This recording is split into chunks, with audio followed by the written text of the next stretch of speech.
ആതിര പുഷ്പജൻ എഴുതിയ സ്നേഹദൂതൻ എന്ന പുസ്തകമാവട്ടെ എന്ന്. പുസ്തകത്തിൻ്റെ 17ാം പതിപ്പാണ് ഇപ്പം എൻ്റെ കയ്യിലുള്ളത്. മാൻകൈൻഡ് പബ്ലിഷ് ചെയ്ത പുസ്തകമാണ് സ്നേഹദൂതൻ.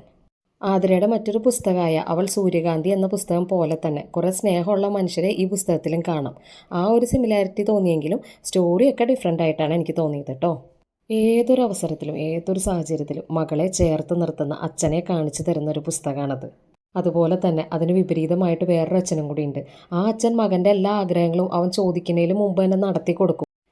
പക്ഷേ മകൻ്റെ ആഗ്രഹങ്ങളാണെന്ന് കരുതിയിട്ട് ആ അച്ഛൻ നടത്തി കൊടുത്തുകൊണ്ടിരുന്നതൊക്കെ ആ അച്ഛൻ്റെ തന്നെ ആഗ്രഹങ്ങളായിരുന്നു.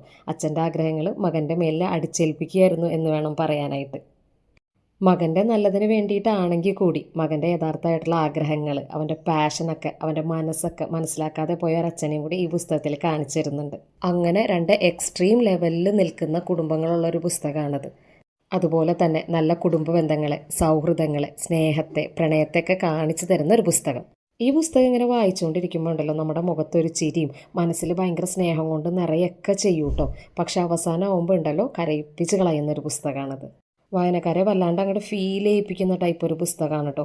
ഈ പുസ്തകം വായിച്ചു കഴിഞ്ഞാൽ നമ്മൾ വേറൊരു ലോകത്തേക്ക്, വേറൊരു അവസ്ഥയിലേക്ക് നമ്മളെ കൊണ്ടുചെന്ന് നിർത്തും പുസ്തകം.